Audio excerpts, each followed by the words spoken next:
11 kartą Kelmėje surengta vokiečių kalbos šventė. Ta proga rajono meras Kostas Arvasevičius priėmė garbius svečius iš Vokietijos. Vokiečių kalbos šventės Kelmėje idėja yra Antano Račo, sakė susitikime baronas Wolfgangas von Štetenas. Ir mano žiniomis tokia šventė švenčiama visoje Europoje tik kartą, tai būtent čia, Kelmėje. Džiugu, jog šioje 11 vokiečių kalbos šventėje dalyvauja 10 rajono mokyklų. Ir tai, jog ši šventė sudomino vieno didžiausių Vokietijos dienraščio Bild Zeitung žurnalistus, parodo, jog ši šventė organizuojama puikiai ir atsakingai. Vartburgo apskrities valdytojo pavaduotojas Friedrichas Krauser kalbėjo, jog keičiantis patirtimi, dirbant kartu galima labai daug nuveikti. Todėl tokie susitikimai yra ne tik šventiniai, bet ir dalykiniai. Šio susitikimo metu mes daug ir aktyviai kalbėjome atliekų tvarkymo klausimais. Lyneno miesto burmistras Martinas Helvik padėkojo už pakvietimą dalyvauti vokiečių kalbos šventėje ir pasidžiaugė miestų Kelmės ir Lyneno bendradarbiavimu. Svarbiausia gyvenime yra draugystė tarp žmonių, sakė Goetės instituto specialistas Andrėsas Rodenbekas. Goetės institutas perteikia ne tik kultūrinius ryšius, bet vykdo eilę projektų ir džiaugiamės, jog prieš metus galėjome parengti mokykloms projektą Hansas Hadze. Projekte dalyvauja ir 11 Kelmės ugdymo įstaigų. Vokiečių kalbos šventės Kelmėje idėjos sumanytojas, Kelmės rajono garbės pilietis nepriklausomybės akto signataras Antanas Račas pasidžiaugė šio šventės tęstinumo tradicijomis. Visada buvau tikras, jog mums didelę reikšmę turi santykiai su kaimynėmis – Rusija, Lenkija ir Vokietija. Tad vokiečių kalbos mokėjimas – tai glaudesnis bendradarbiavimas, sakė Antanas Račas.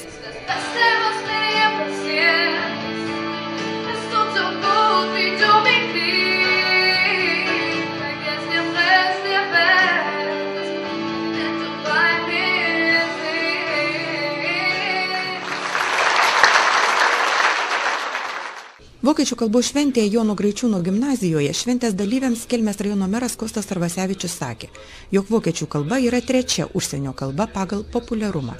Kelmės rajono mokyklose jos mokosi per 900 moksleivių.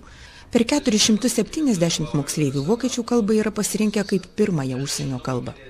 Vokiečių kalbos šventėje skirtuose renginiuose dalyvavo per 170 moksleivių iš 12 rajono mokyklų. Projekte vokiečių kalba prieš mokyklinėme amžiuje, pirmoji pažintis, dalyvavo 10 rajono mokyklų, 162 prieš mokyklinio amžiaus vaikai. Bet šios šventės tikslas yra ne tik skatinti mokytis vienos iš užsienio kalbų, vokiečių kalbos, susipažinti su šios tautos kultūros vertybėmis, bet ir sudaryti sąlygas mokiniams parodyti dalykinius ir meninius sugebėjimus. 11 vokiečių kalbos šventėje Kelmėje dalyvavo ir Maksimilianas Gurnaus, nuolatinis nepaprastojo ir įgaliotojo Vokietijos ambasadoriaus Lietuvoje pavaduotojas, kuris sakė, jog yra sužavėtas mokinių besimokančių vokiečių kalbos skaičiais. Linkiu jums didelės sėkmės besimokant vokiečių kalbos, o visiems mums puikios šventės. Kelmės rajono garbės pilietis baronas Wolfgangas von Štetenas šventės dalyviams sakė, jog džiaugiasi būdamas čia ir tikisi, jog dar ne kartą čia galės apsilankyti. Dieve laimink Lietuvą, tokiais žodžiais pabaigė savo pasisakymą Kelmės rajono garbės pilietis baronas Wolfgangas von Štetenas. Esame atvirame pasaulyje ir turime atvirą ekonomiką, sakė Lietuvos Seimo narys Kęstutis Masiulis. To, ką mes Lietuvoje pagaminame, čia pasilieka tik 20%. Tad norint parduoti, reikia mokėti susišnekėti. Vokiečiai neblogai perka lietuvišką produkciją. Vokiečių kalba yra naudinga, tad linkiu jos mokytis. Tikrai apsimoka, linkėjo Seimo narys Kęstutis Masiulis.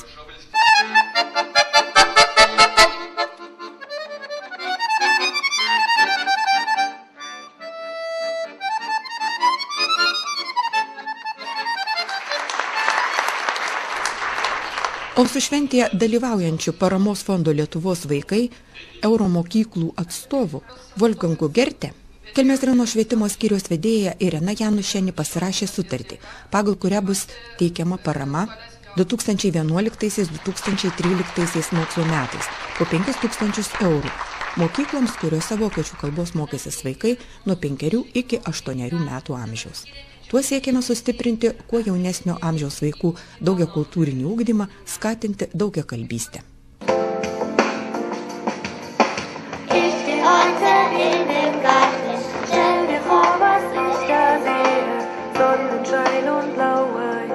Šventė metinėje programoje pirmieji pasirodė Goetės instituto remiamo projekto Hans Hase dalyviai.